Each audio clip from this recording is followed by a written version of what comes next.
I know. There's no garage. There's no garage. There's no garage. Hey, everybody, we are live. Welcome to the Matsfit Orphans show. We have a group of great people here. Everyone, let's start with Scott. Scott, why don't you introduce yourself? Let's start with Scott. Scott is works at Revanova, oversees the Southeast Territory, and also the host of the Domiciled podcast. We like to interview drivers and logistics professionals, keep it light, bring in the stories, and happy to be here since we couldn't be chopping up at Mats with the rest of the cool kids. I know, FOMO, right? We're all suffering from it.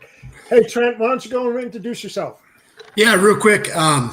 Trent Martin, truckstop.com. So I've been notorious for getting in trouble from the HR department. So hopefully I don't do that today. Jokes aside, I just wanted to hop on, say hi to friends. We're all missing out on Mats. I'm hoping that we can meet up in the other some of the next meetups. The conference is coming up, but just wanted to say hey and see everybody's face. There you go. And next up, Shimmy Cocoa Puffs. Hi, sorry, I've got a 6-year-old here because it's spring break, and she is upset because her Legos are not working the way that she wants them to. Uh-oh. I'm Where's not even the spider? helping her, he says. And next up is Mr. Iron Man himself, Dick. Introduce yourself. I'm the guy who is absolute proof that you just cannot get out of this industry because I left and now I am a motivational speaker and spend all my time talking to people in the industry. And you joined the right show. So Absolutely. glad to have you as an orphan. Welcome. and John's messing around with some kind of certs, lift certs. Liftgate, yeah. Oh, John's on the ground getting it done, man. Nice. So when he comes back, we'll bring him on as well. So how's everybody doing? All smiles. Yeah. Good. Other than being bummed out, we're missing out on all the fun. Yeah. Where are they at? Are they in Louisville? A what? Are they in Louisville? Louisville. Yeah. Yeah, it's an excellent show. It's one of the biggest truck shows out there. Everybody in God's creation, except for us orphans, don't go to it. So, it's something I want to definitely go to. It's a great place to go and network, collaborate, learn about new things in the industry. All different types of organizations go to this, whether you're IT, a truck driver, an owner, a service provider, what else out there? Factoring company, whatever it might be. They're all there, convening in one place. They get like 60,000, maybe 80,000 people that go to this place. It's like a million. Wait, is that big? Yeah. Yeah. It's a 1 million square foot facility, and they have all these trucks inside. Trucks and from way back in the 20s, 30s, 40s, all the way up, showcasing, their museum pieces. And their tech trucks that are out there, especially the EVs that are out there as well. I mean, it's unbelievable from what I know. I've never gone. I would love to go. Well, I'll tell you what. I'm actually looking at the future right now because you know how I spent the hour before this working on speech for BCS. And so I'm just like, I am literally fired the fuck up right now. Like when I write about stuff like this, I'm just in the best mood. So you know what? I'm glad those guys are out there sort of warming it all up for the next event, or at least my next event. We're going to have so much more fun without them at BCS. I know, right? And you know what? I'll tell you what. There's at least 59,000, give or take, who are not going to be having as much fun as us. That's true. I'm definitely suffering from FOMO because I've been to 3 BCSs. I missed the first one in Indy, and I presented there. I was a speaker at the BCS. I backed Dan up wholeheartedly, the whole crew. Talking with Dawn, who's on the board. I helped her bring in women in logistics into it. So now that's a big thing on the BCS. And of course, you know what I do with my podcast, the Storytelling Chronicles, Empowering Women into Logistics. We're going to be awarding our first Storytelling Chronicle Empowering Women into Logistics Award live at the BCS. I'm not going to be there, but my co-host, Christy Knichel, is going to be giving that out with a $2,600 scholarship. All of our sponsorships, we don't keep the money. We give it away to a selected, nominated, deserving woman who would take that and invest in herself so that she could level up and help others to climb with her or with her help.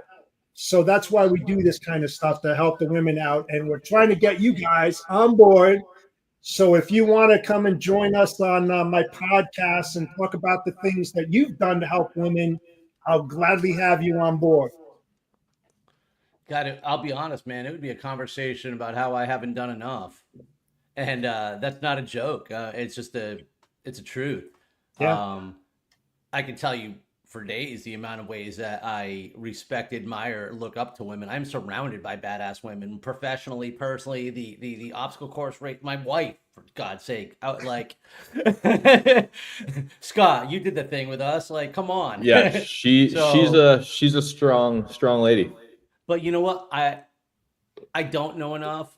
I don't do enough. And I think, candidly, I think it's sort of, maybe I don't know how, which is probably a lame excuse because, I always say if you don't know how to do something, learn.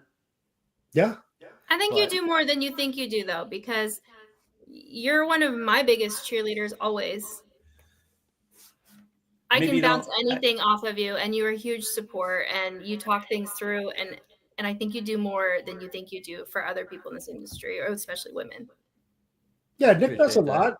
I guess I discount the actual, hand-to-hand stuff. I think too, Shimmy brings up a good point. I think where you're getting at, Shimmy, is just supporting overall and being a positive person overall, man or woman, right? Doesn't matter. For example, I would have said the same thing. I would have piggybacked off Nick, but Jeff, you bring up Christy Knichel. We had Abby Nail on recently. We had one of your buddies, Jennifer Cressman, on the show. And a couple other ladies too. And I always like having the ladies on because it's just a completely different perspective. It is. It is. And I've been in the business since 1980, and I've hired a lot of women. I've helped them climb. I've promoted them. And, one of the biggest things that my takeaway in 45 years is watch the people that you mentored, coached, and disciplined, and watch how their trajectory went. And when you see them get into those higher roles, directors, VPs, even higher than that, it makes you feel good because you do these things to give back without any expectations of receiving something in return. When you're in this business for a long time, you should share that kind of knowledge to help out. And it's really ironic and sad at the same time, but because of the Civil Rights Act of 1964, as well as Title VII, women still aren't where they need to be in this day and age. Are we getting close to that? Yes, that's no doubt. You see like the Shelley Simpsons of the world, who used to be a CRS person for J.B. Hunt. Now she's the leader and the president and CEO of it. That's like the extreme. But still, women, if you're not owning your own business, are still making 86 cents on the dollar that a man makes, which is wrong, at least in my book. And the thing is that you shouldn't hire because of whether a woman or man, but whether or not they can do the job. That's it. And the thing is that cultures change when women come into the office and stuff because men feel like they have to curtail the way they speak. But listen to the way that Shimmy talks. No pun intended. But the thing is that she feels really natural to go into a place with a bunch of men and talk to them. I haven't met Shimmy, but I understand her personality. She's not going to have a hard time. But there's a lot of companies in there that don't have that culture and doesn't have that welcoming rug for the women who go in there to address their needs. That's a big problem. Gift and a curse. What we're doing right now, talking about it. I don't know if anyone in the world will ever watch this discussion but us, but we had it. And, some others may be having it otherwhere, but I made a joke earlier about when John said, "Hey, hopefully we're not bothering Shimmy." I'm like, she's been up posting loads and and creating content, and there is increasing more of this social presence, but we could see some more of it. And the vehicles exist, and it is the wins. It's not just the encouragement. And we talk about this, Jimmy, putting yourself out there it's scary, but it's also empowering, right? And you help someone else do the same thing. And people have a message that needs to get out there and needs to get heard. And it takes someone with the vulnerability to say, fuck it. It's more important that I'm heard instead of about how I feel about it. Or, I even talk, I'm going to mention this in the BCS speech, and I talk about it from time to time. Scott and I mentioned this. The people who are negative to you about your content and the stuff you put out there, the people that I want to have hear my message don't care. Right. And I don't care because I only care about what those people care about. Plus, that's a them problem. Screw them. And also, they took the time to comment or engage or whatever, and so they just help you. So, haters, welcome too. Yeah, the biggest empowering part of this is when women get uncomfortable and then become comfortable of being uncomfortable. And that's why we want those women to be on my show with Christy, because they're trying to help the women out there to feel good about being uncomfortable to being comfortable in that position, if that makes any sense, because they went through it. They had to bust down those barriers. They had to hop over those obstacles, like Nick, when he does his 10K and what's that? The mutter or whatever that's out there, right? The Spartan races and stuff like that. It's the same thing. That's where you become a boss lady, when you can go in there, go into a boardroom and speak your mind and know that there's not going to be repercussions to what you're being said, and that people, especially on the male side, are listening intently to what is being said. That's the key. And that's how men can help women to adjust to the culture and to help them, rise. Some of them don't get that because they're afraid. Men are afraid how they speak to women in corporate because it might be an HR incident. And somebody might grab you by the back of the collar and going, "We need to talk." Somebody put in a complaint about you. You were at the waterfront and talking to another guy, and the way you were discussing it was demeaning to women, and I didn't appreciate that. So it's all that different kinds of stuff. We talked on our show about safe rooms for women. Where they can go in there and talk to somebody and not feel that they're going to have repercussions because of what they said. Sometimes I think that they should have a safe room for men to go in there. And give us the locker room back. As funny as it is, it's sad at the same time. But, when you look at women drivers too, take a look at women drivers out there. And when I started 45 years ago, there weren't too many women that were behind the wheel. Now you got women in trucking, you got women in logistics, you got maritime, you got supply chain. You could just name it all. They're all over the place, and it's great. But think about the single woman on the road, driving a truck, going to a stop, a rest stop or truck stop, walking around, predominantly around men, being cognizant of your surroundings, what's in front of you, what's in the back of you. This is basically virtually how Shimmy spends her days. She walks down like this. Think about that, how scary that is, and then when you have to go take showers, all this kind of stuff. It's like, women in trucking need to talk about this, and men need to support women who are behind the wheel moving America. I mean, it's the same kind of shit. It doesn't matter if you're internal or external, they still have the same problems. And they go into badass areas that, a lot of guys don't want to go into either. And Let me you tell got you, to give them, a round of applause for doing that kind of shit. A lot of that stuff's not made for women to do, but they do it, and they do it really well. two things that come to mind is, Scott, we talked about this on that thing on your show for a minute. This will be 20 years that I've been in this business, and I've learned more in the last 18 months than I did the previous 18 years. Because these are even things that you just don't talk about, these inside of brokerage walls. Mm-hmm.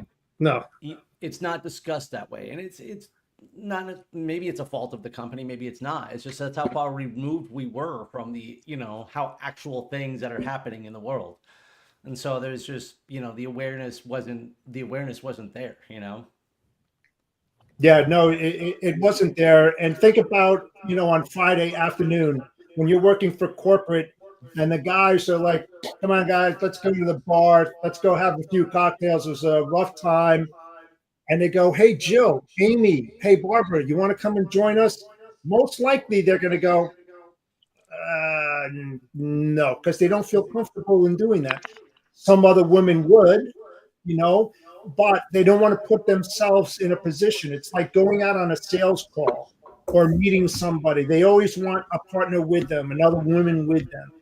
Even HR, an HR, what do you call it? A human resource business partner, HRBP. If you're a man in that position, and you call in a woman, they would want another woman in there with them because it's your word against their word. I mean, it's been like that for like a long time. That trust factor is missing. Yeah, that's kind of Missing.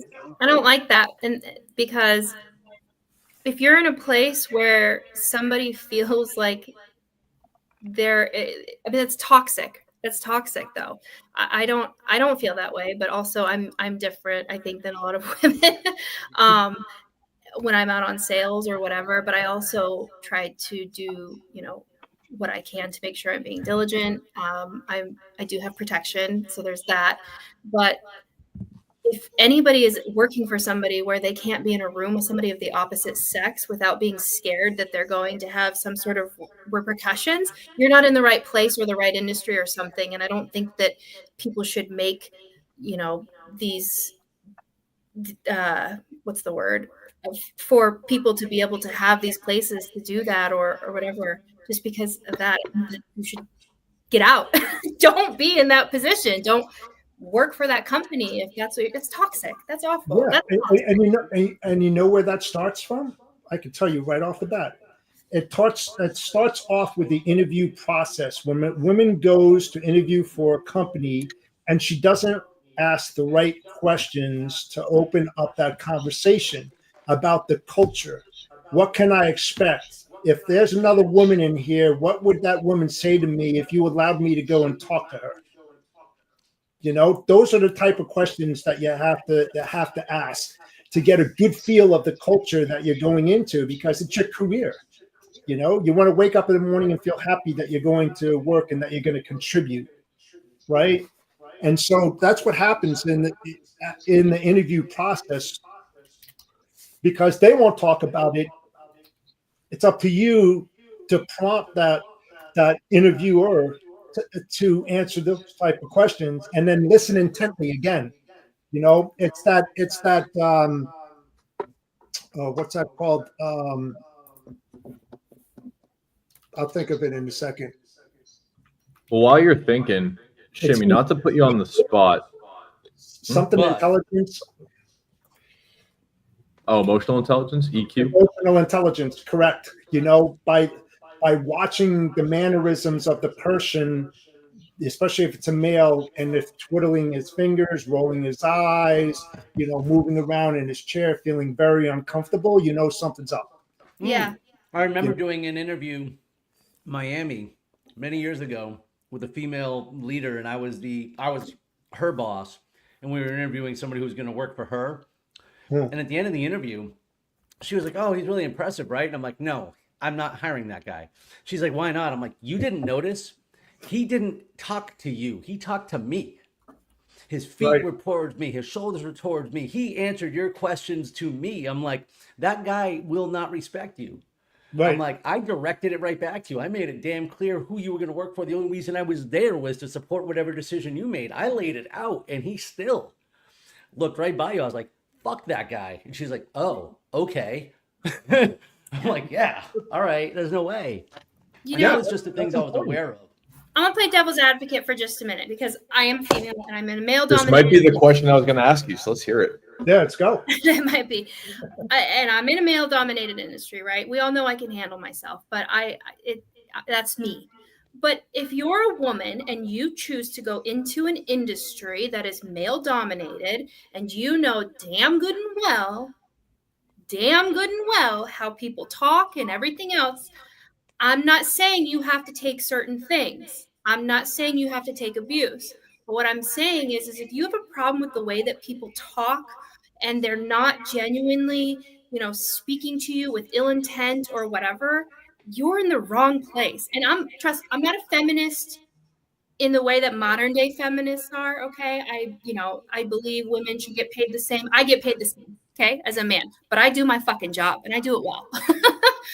And Right. so, I am one of those ones that I don't believe in what modern day feminism believes in. But if you're going to be in an industry like this, you have personal accountability for what you're putting yourself into too. It's not just other people's problems to make sure that you feel safe. And that's man or woman. Don't be somewhere that you know what it's already like. And I'm not saying I'm justifying like toxic, behaviors or whatever, but there are just basic, I mean, even us as friends, like we have conversations that people would be like, if it was online. But at the same time, I'm not offended. You're not offended because we're not actually being awful We're to. also adults, and if we had found the boundary, we could have said so.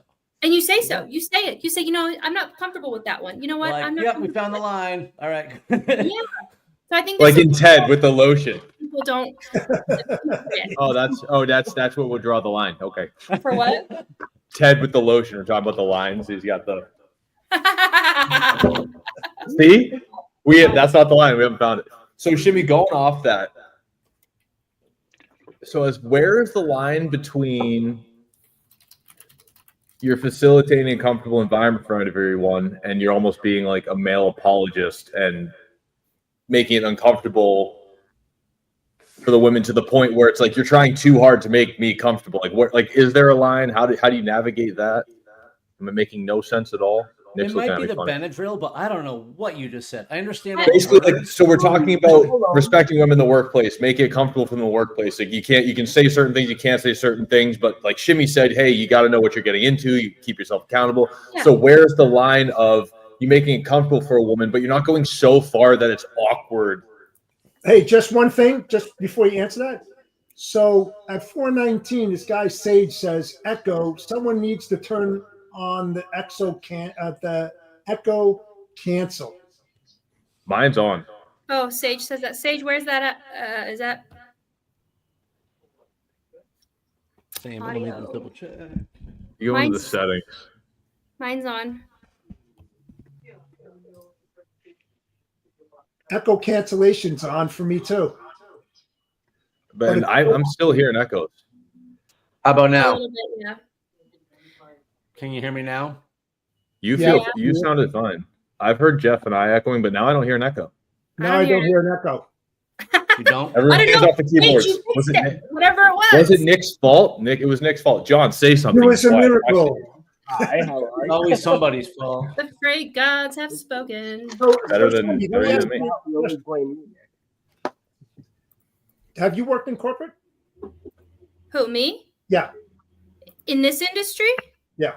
No, but I work with corporate, other corporate people. I have the ability to have a mouth fit for corporate when I need to.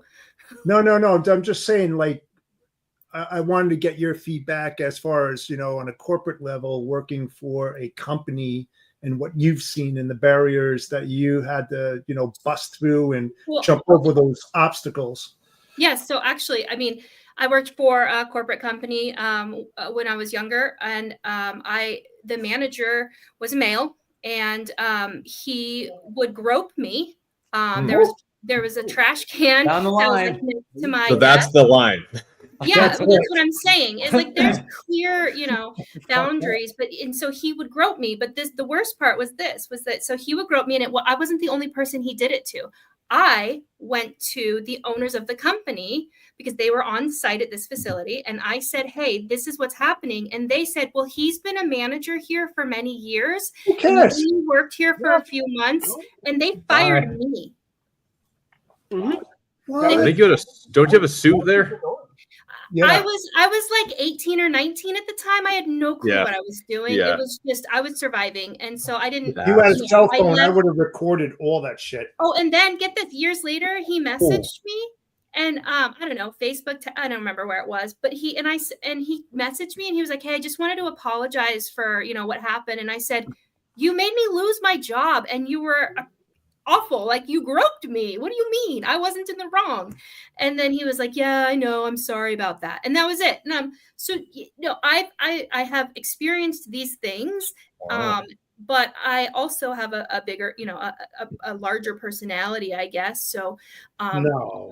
I'm able to call it out. But what I would say with as far as finding a line, obviously that's different with everybody, but it's Sure. pretty safe to say that, if you're physically putting your hands on somebody, line, Well, yeah, that's common sense, really. Or like sexual stuff, let's be honest, we make sexual jokes, right? But some people, that's their line. Well, you know what? In this Just voice industry, it. it is physically impossible not to. You can't Yes. go Well, a single load without talking about the size. we have Get hot up loads there, all day long. as long as You you know, Hot get- loads. I can go on all day.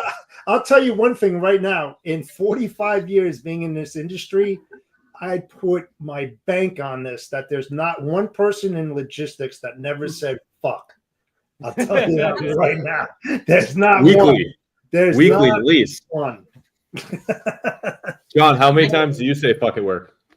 Me? I don't know, Scott. How many John. times I say fuck in your podcast in the first 5 minutes?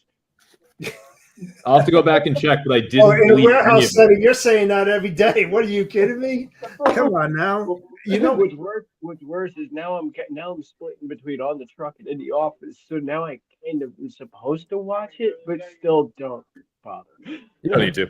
So John, let me ask you this, right? So I came from your side of the industry. I worked in warehousing and DCs for 37 years, right? It's a different atmosphere. Do you have any women forklift drivers or pickers or loaders? Not here, but in the past I have. Here we actually haven't even had any women warehouse or driver applicants. In the 10 years I've been here, we haven't even had one applicant. But in other places, I was training at a grocery warehouse about 15 years ago that was heavy incentive based, and they used to go nuts, and they would hand me some like 5 feet tall women to actually say, here, train them, make them pick, make them get through, make them do their 250 cases an hour and see what they can do, picking pallets that are like 6.5, 7 feet tall. And to be honest, this is 15 years ago. Most of them succeeded and outdid the guys. I'm going to take a guess. Was that at Wakefern or CS Wholesale? CNS. You are right. CNS. Yeah. CNS. The nightmare of my career, because when I tell those horror stories, nobody believes them. And now you know why I don't do grocery. You don't want to. No. So Jeff, you said you've been to 3 mats? No. BCSs. No, I'm saying you've been to 3 BCS. How many mats have you been to? 0. Zero. I wanted to get down there so bad. I really do, but okay. I'm going to an event next week, and Yeah. I'm leaving the I floor was on like, Tuesday. specifically looking forward to meeting. I expected that you would be there. One of the first times I saw you speak, you were literally chanting BCS. I was like, all right, this is exciting. What is he talking about? I think it was on the lounge. Okay, I missed all that, but who's not going to BCS? Jeff. I'm I'm not. not. Jeff apparently is starting a new podcast called the Orphan Podcast for all the other shows he's not going to be Yeah, at. that's it. Yeah. Anybody By the going way, to TIA? give it up Yes, to AI for that little logo I made. The Matsfit Orphans logo. I was like, That's hey, hilarious. Yes, I it's literally hilarious. told ChatGPT, hey, we're doing a little show. We're not going to be at a pod. We're not going to be at the thing. It's called this. Make me a picture. Yeah. And it just spit that out. I was like, you That's nailed funny. it. That's hilarious. But no, I mean, I didn't I mean, I've worked with women in the warehouse, and I had oh my God, inbound specialists, outbound specialists, claims experts, freight bill payment admin women, kick your ass. I mean, like they're They so got a chip on the organized. shoulder. They work harder. They're so organized that it makes you look silly and dumb. And I love to have more women in my office than I had men, because when they got involved into something, you couldn't pry them off. They were like sharks, man. Like get the hell away from me. I got a job to do, and they did it better than anybody else. And I promoted several of them. And even to this day, not to pat myself on the back, but 20 years ago, if I said to them, "Would you work for me again?" They go in a heartbeat, because you just have to treat people like you would want them to treat yourself. I mean, respect isn't given, it's earned, and you have to treat people, like I said, the way that you want to be treated in order to get that respect, by listening to them and working with them and helping them and cross training them and get them involved with men, and men getting involved with women and helping each other out, because that's what builds the culture. They get to understand, because being a leader is like being a psychologist. You're a master of multi-personalities. You can't treat this person like that person, and you got to get to know them on a personal level. It's like sales and selling to prospects. No two prospects are the same. You can't say one thing to one prospect that you would say the same damn thing to the next prospect, because they work differently. They have a different perspective of how things work, and it's hard like that. I shouldn't say pitching, because I hate pitching. But you have to talk about operations first before selling them. I can move your freight. Anybody can move their freight. It's that knowledge and knowing the trench work, as I would call it, because that's what opens up their eyes, all that kind of stuff.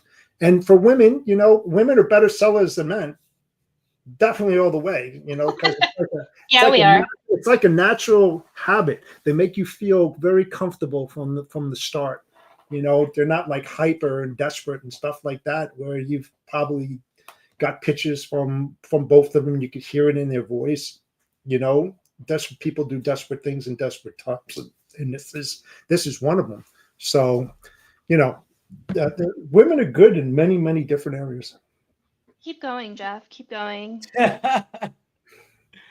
Hey, you know what? My daughter is a boss lady. She has it on the side of her diesel truck. She builds diesel race trucks. You know what I mean? And she's 32 years old, and she has her own property management business, and she's like me, just workaholic, just go. And how many women do that? Rent a truck, go to the drag strip and race guys and blow them away. That's cool. And it's awesome, So, yeah. But Now, they're different. so I was gonna say, since we're not at Matt's, we won't be coming home on the struggle bus. What are y'all into this weekend? What am I doing this weekend? Well, let's see. I'm meeting somebody about going on a cruise. We're going to the casino on Saturday. Well, resting on Sunday, packing up on Monday, and leaving on Tuesday to Hollywood, Florida for a week. So Oh no shit! You get there on Tuesday. Tuesday afternoon. I'm actually I'm headed down that way tomorrow. To Hollywood? I'm going to Boca, so I'm just a little bit outside. Oh, you're not that far. Yeah. But I'm turning around. I'm about 4 hours away. I'm doing a Spartan race in Boca this weekend, and so I'm going down tomorrow. But normally, this is the shorter distance Spartan race. It's like a 5K, and so for me, I can do 2 or 3 of those in a day and really get my money's worth. And usually, I would go for the whole weekend and do that on both days. But I don't know why. But these things are held in parks in the middle of nowhere, so the hotels are usually cheap. It's like $350 a night. I think it's maybe, and usually this race is like a month later. So I think maybe we just caught the tail end of spring break, but I'm like, fuck that. I'm just going to go down tomorrow, knock out a lap or two, and then hit the road back home on Saturday. That way I can spend the time with my dogs too. My wife works, we both work throughout the week. And even though I work from home, she works, I'm up at 4 or 5 in the morning, and then she goes to work at like 10 or 11, comes home at 8 or 9, see her for an hour before I pass out. So we still, we want to have some time on the weekend together anyway. And so it's nice to be able to get back. But, Yeah. I used to run all the time, Nick. I mean, I used to run 45, 50 miles a week, if not more, I was when I was 50, and I weighed like 245 pounds with a 44-inch waist with a BMI of 29.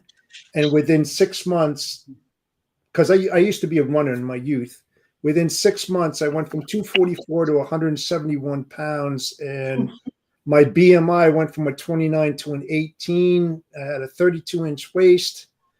And I felt the best I ever did in my life. I mean, I used to go running around our lake because I live on a private lake.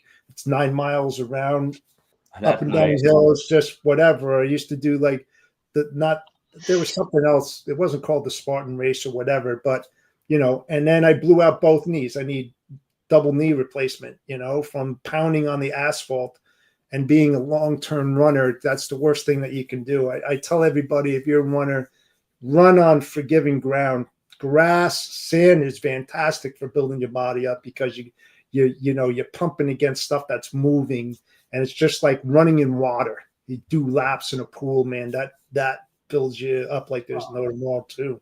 Just making a lot of bad decisions. Running long term, and not drinking coffee, double you. Yeah, I can't get on board with that one. Listen, I'm a diabetic alcoholic. All right, caffeine is all I have left. Look, you will take that from me with my cold, dead, caffeinated hand. Like I had this extra cup of coffee just to have something to drink on this. Hey, you know what? I did make a significant reduction. I cut off. I was a steady 5 caffeinated drinks a day at a minimum. I cut back on 1. It's been very hard. Today I had it, but I think at this point it's not necessarily about the caffeine though, because it's kind of like an emotional support thing. Like I feel like you put in front of me in a mind game. If you put it in front of me, a warm drink, and you're like, Shimmy, this has 6 shots, I would be like, I believe you. And then I would be like, Now, actually, let me tell you, since this is the happy hour, okay? We're at a conference right now. We're at happy hour. This is the problem. Having so much fun. Me being the diabetic alcoholic is like, it's not about being around the drinking. It's just what to drink, because inherently you keep drinking. And so, for me at that point, I'm exhausted, right? Like it's 8 o'clock, 9 o'clock. You're all just getting started. I'm like, holy shit, I've been up since 4 and I'm not drunk. With you. So then I make the mistake of maybe I'll just do a Diet Coke. 3 waters. That's what I do. Coke, 3 waters. Next thing I know, I'm like, all right, it's 11:30. I can sneak up to the room. I go up to the room and I am lying awake all night, wide awake on caffeine, having to pee every 15 minutes. And I'm like, damn it, I forgot that. I love that. So I do that, but luckily I do still knock out. But I'm with you. It's awkward. Like, and I'm not sober. I just am really not a drinker. But like when you go, like when I go to TIA, it's the big TIA show, and it's like, and you kind of want to have a couple pops because it's just fun. But like for me, the second and third day after drinking, I'm actually miserable. So it's just not worth it for me, and it just throws off everything else because I'm so regimented in general. But Yeah, I'm with you, Nick. I'll just start pounding waters or like Diet Cokes, and it's like it won't keep me awake, but it's like this is too many sodas. Yeah, exactly. Yeah, I gave up soda a long time ago too. I mean, I drink water. Otherwise, that's it. So I like the sugar-free one or the zero sugar, but I'm definitely a female because Coke Zero's the way. Yeah, the thing is that I gave up fast food a long time ago. Huge jugs. I don't eat Burger King, McDonald's, any of that. I don't touch it. It's the worst damn food you can put in your body. And I gave that. I used to eat Whoppers all the time. I wouldn't say addicted because I stopped instantaneously, but I used to be a heavy smoker when I was. I'm still in logistics, but when I was in warehouse operations and stuff, we used to. Our ceiling tiles were yellow from the smoke that we did. My dad died of lung cancer. He was smoking about a pack and a half a day. He lived to be 80. My grandfather, the same thing. And I wouldn't be here today. Literally, I would not be here today the way that I did. I took it to a further extent. I was smoking 4 packs a day. When I went to the bar, I was doing 5. I did That sounds expensive. I've never even heard of that. I did it for years, right? I did it for years. And the last time I bought a pack of cigarettes, it was 55 or 60 cents. And I rolled down the window and I threw it out and I never turned back, never had the DTs or anything. And I smoked for a long time. And my daughter wasn't born. And I remember talking to her in my wife's womb. And I said, you'll never, ever see me smoke a cigarette, And I don't. I mean, I could go on a golf course and light up a cigar and there's no trigger mechanism. I mean, I'm not going to light up and smoke. It's just stop instantaneously. I did the same thing with coffee. Boom, from 7, 8 cups a day, stopped it right then and there. Sleeping at nighttime. I have more energy now. It's incredible, Maybe You don't that's what I need half-ass to do. anything. Maybe Jeff, you don't half-ass anything. You're all in or all out, huh? Strangely, I am. I actually stopped Vicodin hard, like just cold turkey. I was doing 6 to 8 pills a day for about 6 months. I had no idea. Really? I actually had like a lot of nerve pain, so I got it in the beginning, but but alcohol was my thing. Mm-hmm. So literally, like when the pain actually started going away, I was like, I just tried some ibuprofen and stopped. And I consider myself extraordinarily lucky. Yes. Yeah, that one. I was also in the throes of my drinking, so it was a nice thing, but also the high was gone, and so at that point, like I said, I already kind of chased, and if I went more, it didn't feel good anymore. So it was sort of either go all in and, hey, let's go get some meth and find out how we can step this up, or all right, let's move on. I was never like that. You figure somebody that was working on the warehouse floor, in the office, managing a massive size crew, would be drinking every single night, smoking a good doob, just trying to put What's a doob? Never. I never did. I mean, never. Other than well, you got to understand where we worked, we had kegs. Every day, all the execs had bottles in the office. And to be honest, back then, except for the occasional, executive lunch, I didn't ever drink at work or throughout the day or fuck with my responsibilities. We did. We had, but that was also for someone like me. That's just the stuff that helped me ignore all the shit I was doing wrong. Even up to like COVID, right? I was just talking somewhere. Oh no, I was just talking with who? Oh, not me. I'm not a robot. It's definitely Nick because look, he's frozen. Can we Nick's frozen? Whoa, I thought Jeff was frozen. Otherwise, you were really good at sitting still. Just kidding. Oh my, you're so good at it. How about now? Yeah, you're good, bud. Well, you blinked. You're awful. But yes, you're good. You're not glitching anymore. You're awful. What happened? Now I forgot. So up no, were you screenshotting however I might have looked? No, get over yourself. We used to go. I think I know what happened. Salesmen. I clicked on her link and it went live on my other screen, and then she's telling me to shut up. I'll shut up. I did not say that. Did you hear that? She thought it. You thought it. You shook your fist. Continue. What were you saying?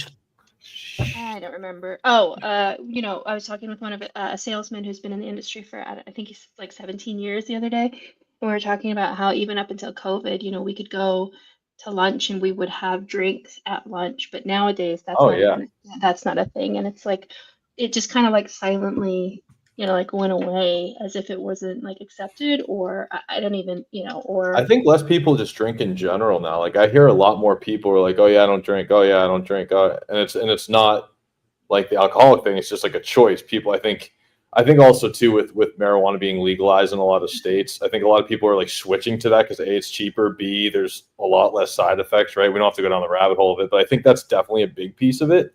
And also just there's a lot more people you can see are exercising now. A lot more people getting into shape, I think, is becoming more of a cultural norm. So naturally with that becomes less alcohol because if you're going to be like fit, like you it's really hard to consistently drink.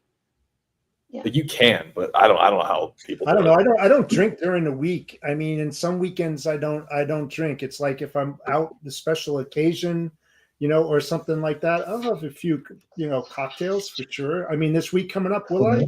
Sure. It's just part of the camaraderie, but the thing is, it's like back in the day, I'll age myself. I don't give a shit. But we know you're old. Okay. Thank you. But I don't have those wrinkles like. Hey, your hairline's better than mine, so I'm not going to talk shit. But no, seriously, brother, cherish what you got left, kid. Some of the things that we used to do in Turkey is not present nowadays. It's like when we built relationships with carriers and truck drivers, we went out to lunch. Mm-hmm. We used to have a couple cocktails, have a handshake, start tomorrow. I mean, we built. Man, that's what we actually used to do with businesses back in the day too. Yeah, strong relationships. I mean, this was an ironclad contract. We knew that, I mean, with all the freight fraud that's out there and the double brokering and theft, in 45 years, and I'm telling you the truth, I've never faced it, not once, and I've moved thousands and thousands and thousands of loads. I'm probably going to get bit in the ass now. But seriously, I mean, we just did it differently. And nowadays, what you have is an extreme overlap of technology that just out there that they're missing bits and pieces. Everybody has a certain thing a little better than another, and some are lacking, And the thing is that if everybody just got together and collaborated like we used to do and discuss, listen, everything that's going on in the industry is detrimental to everybody. Even though we're running it, we're also consumers and we're buying that shit. And because of our fault, collectively, we are making less money because we're paying more for the products we're moving to offset the theft and the double brokering and all that other kind of shit. And that's the way I think constantly all the time.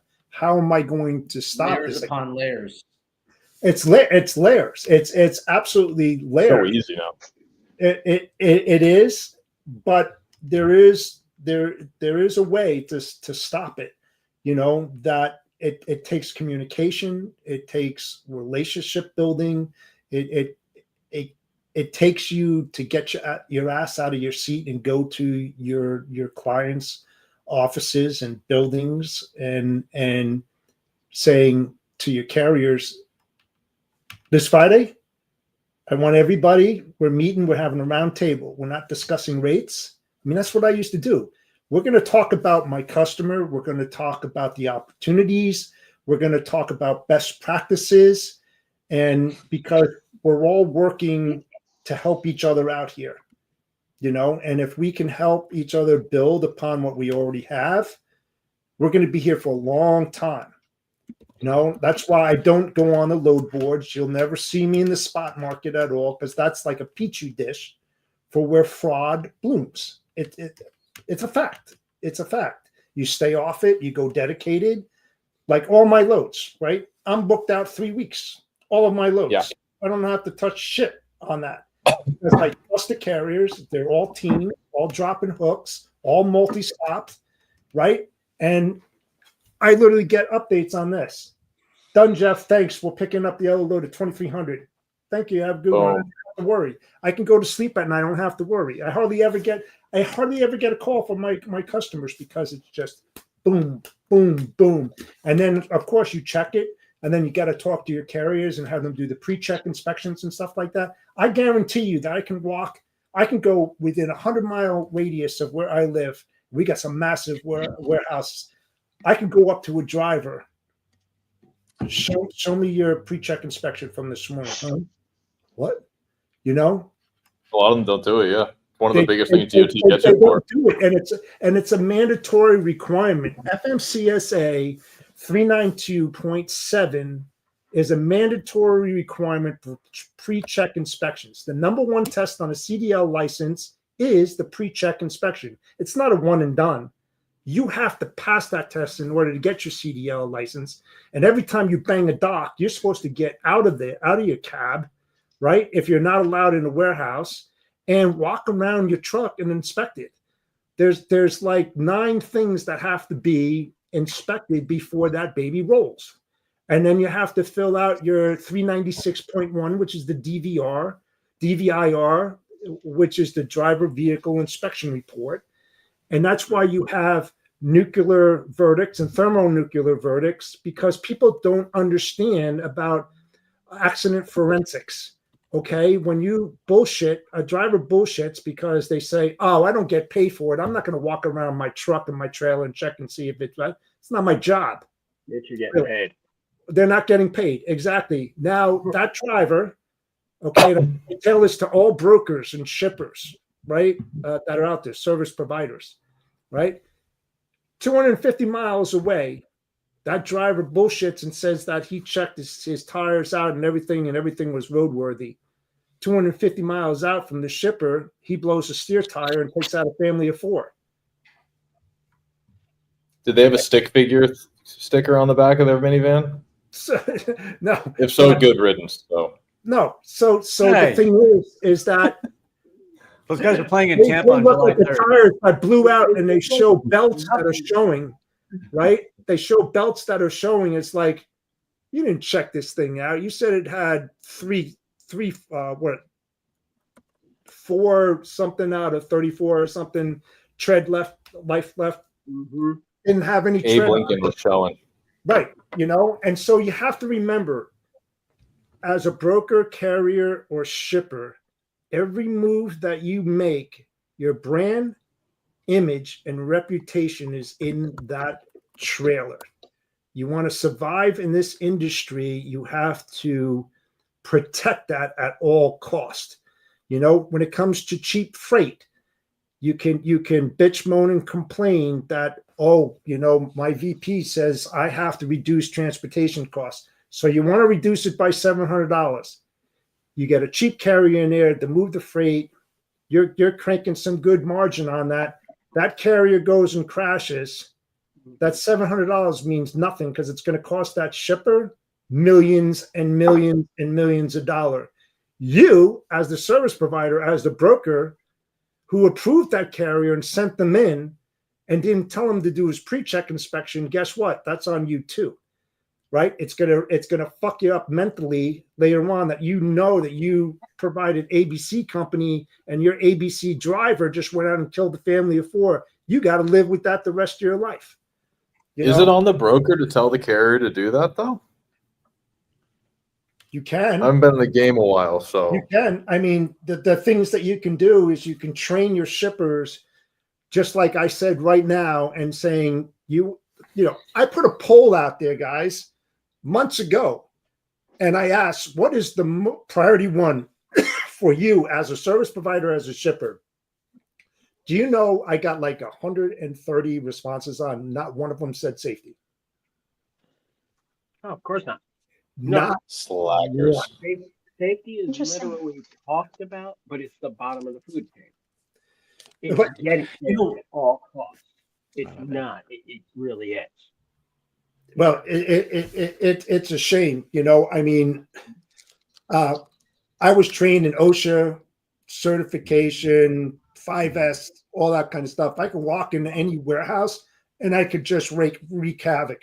You don't want me in your warehouse. I mean, shower heads, placement of product, how it's stacked, how it's packed, how it's wrapped, how it's organized, emergency doors, batteries, for forklifts, you name it. I could go through there and, I could go up to a forklift driver and go, show me your certification.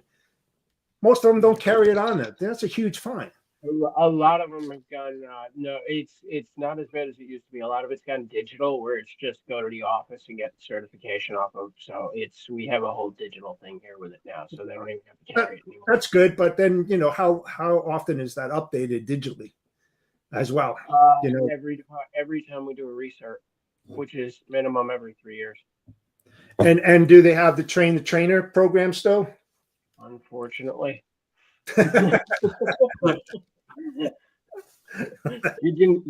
want me to lie, or do you want me to give you just an honest answer?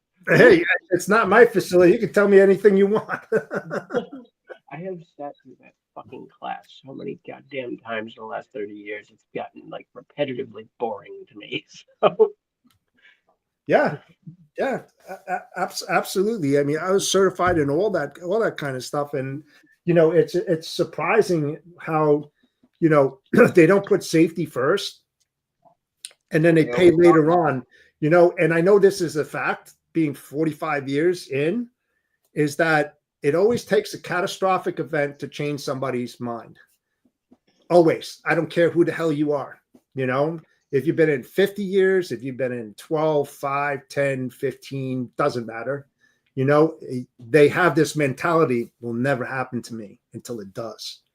And that's when you get fucked bad, and all that money that you think that you're saving, out the door. I mean, I did some case studies with a major broker. You could probably think of them, but it was a door closing event. It happened in New Jersey in 2006. Mr. Leffler knows about it as well, and Tommy Rook knows about it as well. And because they didn't check, and they thought they're going to get away with something, and went out on the Jersey Turnpike and took out a family of 4, matter of fact, and it shut their doors, closed them right down, because they're saving monies, and they didn't do a safety check. Never say never. That'll never ever happen to you, because one day it's going to, and you're gonna wish to God that you listen to somebody and you said, you know what, I'm gonna take some additional measures, and I'm gonna make sure that I protect the best interests of my company and myself, because this is my career. I don't want it on my shoulders, and I don't want to tarnish my reputation, image, or my brand. And that's the thing that you got to weigh out each and every day in this industry when you're working in it. A lot of people forget about that. Yep, it's terrible. It takes too many times for a near-death situation to actually change somebody's belief in what actually happens. And it's sometimes too scary to watch to get somewhere for a manager or supervisor to wake the fuck up and say, oh shit, or somebody who's in charge of paying the bills to fix shit in corporate to say, oh shit. I worked at a place where pallets were falling out the sky, double deep reserves, a 2-inch by 4-inch little metal piece in the center and the back, most of them bent down. Yeah. Pallets falling out the sky in the aisle behind. One of them landed on top of somebody. 60 case pallet, 60 or 80 case pallet of Cheerios. I want to pallet. Oh, it was a full pallet. Oh, good. Full pallet. So even better. I've seen 2 friends since kindergarten that were in a staging area, a big staging area, and so they got bored. So they were at the apex at one corner, and they said, "Let's race. First one that gets to the diagonal corner will win." Well, they both got there. One got there a little sooner than the other one, and a forklift tilted over the forklift, and the overhead cage went through the kid's head and killed him instantly. I saw a forklift because they didn't put the chocks and blocks on a trailer. They didn't put the lockouts on the airline brakes. They didn't disengage the fifth wheel, and they didn't put a cone in front of the trailer, showing that it was a working trailer with a forklift in it. So the driver was still hooked in there and drove out while the forklift driver was going backwards and went out the back, had compression spine damage. I mean, those things, it's bad. You know, I've seen kids get their feet run over by a forklift. You don't want that to happen and watch your toenails blow through your sneakers and all that kind of stuff. Yeah, I see deadly stuff. Deadly stuff. Man, I am so excited to get on the highway tomorrow. Here, you want a statistic? I'll give you a statistic. I will give you a statistic, and it's a fact. And if you don't believe me, talk to Matt Leffler about this, okay? Do you know that 21.6% of all semis on the road are either OOS or unroadworthy? So when you put that in perspective, I believe it. That's one in 5 trucks. 5 million trucks are on the road every single day. One in 5 trucks that you pass on the highway going home is OOS or unroadworthy, that has a high probability of taking you and your family out. Think about that. In Florida, it's 70%. Plus, I was going to say in Florida, at least 60% of the cars are unroadworthy too. So that kind of jacks it up a little bit. And well, that's because the old folks drive. Well, no, I'm saying the cars. No, the drivers are like a much higher percentage. They don't have any sort of a safety inspection requirements down here. Anything with wheels, that's it, man. Well, you know, I mean, you know what they call Florida, right? I know a few things. They call Florida God's waiting room. Oh, yeah. It's a lot more than that. It's just kind of like, it's kind of this lawless land. Like, we have laws, but it's just as long as you're not doing something egregious, everyone just kind of leaves you alone. Yeah, but you know something. That's why we have a bunch of Florida. Here's the thing too. Here's the thing too, and it's a shame because of the suppress rate out there. Do you know reason why 21.6% of the trucks are OOS and unroadworthy? Because the fucking drivers don't have the money to repair their trucks. Well, probably not, right? Because in this economy, and it's a fact, they're literally one breakdown away from bankruptcy. Mm-hmm. But they are. I mean, and so what they do is they push the mileage, right? Yeah. How much can I get out of this? And so what, a $200 repair of a truck, right? That's how squeezed they are because of the low profits and the cheap freight out there, right? That $200 repair bill, they drive across country. By the time they get out of there for a small oil leak, could cost them $3,000-$4,000 because they pushed the limit. They pushed the limit. Why do tires blow out? Well, push them. No, you got what? Let's say you want to get a whole set of tires on that, right? You've got 8 tires in the back, right? Then you've got 10 tires on the front on the power unit. You replace all that. Do you know how much money that is? These guys can't go out there and buy a whole brand new set of tires if they're rolling all that time. You know, a lot of the drivers out there don't even know how to budget themselves. Yeah. You know, I mean, it's a fact. You know, it's a shame because they all jumped in there over COVID and they all wanted to make the biggest buck and they bought high. And the freight went through the floorboards, and now they can't pay the mortgage payment on their trucks. They can't repair the damn trucks. But you know, like a lot of drivers that I knew would say, I would rather sit here and not make any money than to take the chance to go out there because, you know, I want to keep my truck running and in good shape. They're not making the money to do that. You should include I'm a firm believer you got to take care of the carriers who take care of you. They're the ones who move America, both men and women, busting their ass every fucking day out there. right? To put money in our pockets. We don't make any money without them, right? So I mean, if you're squeezing them and raking shippers over the coals, not taking care of your carriers, taking them for fucking granted, and not saying thank you, doing a great job. Hey, you want a coffee? You know, can I buy you lunch or something like that? That's what's missing today. You know, somebody said that recently, and I was like, no, I'm gonna do that. I'm gonna do that next time when the truck stops. See a trucker, like, no, it's not charity. It's like a thank you. You know my buddy Troy. He had my friend Troy used to own a company called Brave Freight. He now owns a company called Don TMS, but he built Brave Freight by cold calling truck stops, just handshaking, meeting people, talking to them, like up and down. And that was literally how he started, just finding out what they cared about, what they were looking for, how to bring them on, and started hiring them that way. So when was the last time you thanked the driver?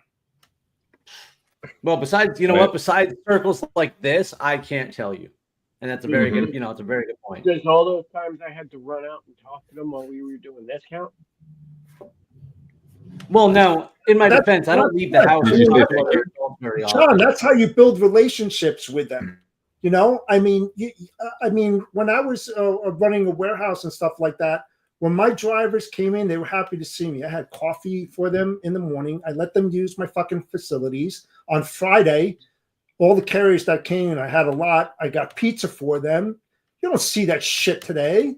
You know, that you don't respect them at all. So why would you want respect from them? You know, because you disrespecting them, you're not going to get it in return. You know, you get treated the way you treat other people.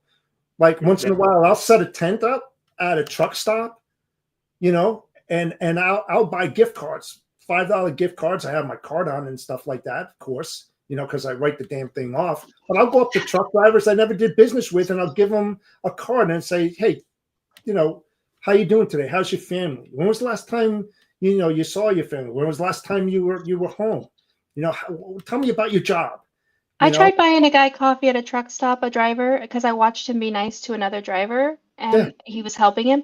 And I don't know if it was maybe a language barrier or if he just thought I was nuts, but he just thought, he was like, I don't, like, he didn't want to. And I was like, oh, okay. I mean, I just thought you did a great thing. I wanted to do something nice, but I think he was confused maybe. Well, you know what?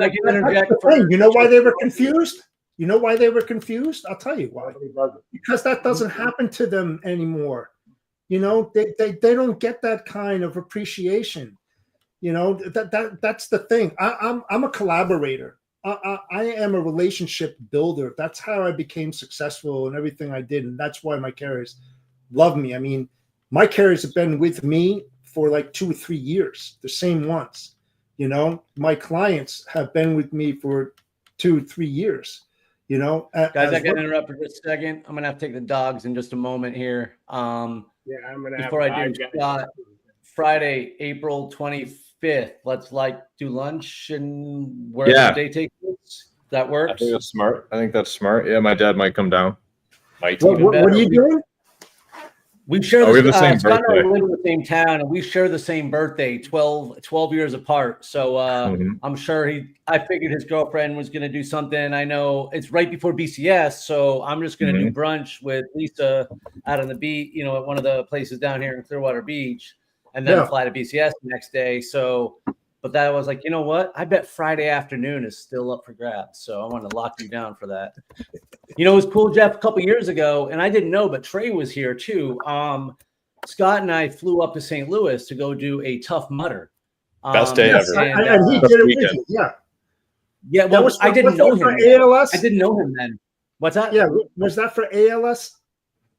I think autism, something for autism. Yeah, I knew he was doing. I know Trey is big for ALS, you know, and I guess he was there, but I didn't know him yet. But I dragged Scott up there, and that was we were there for what, like 18 hours or something. We flew up there, went and did the Shimmy's trying to get back in.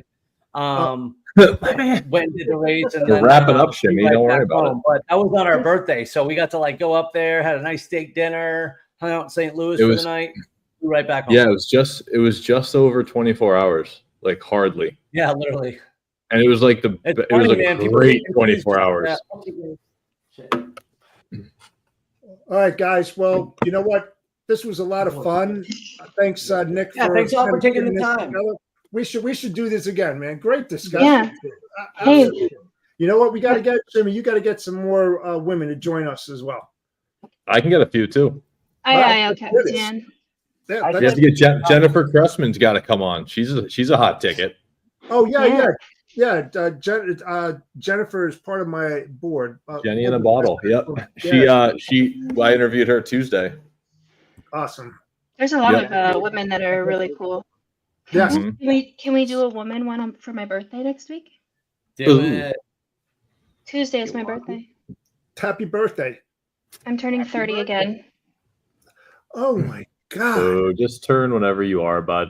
Own it. No. Listen, I'm 45. Giddy up. I'm not afraid anymore. Turning 46 in a month, bud. 45? You're a youngster, dude. 33.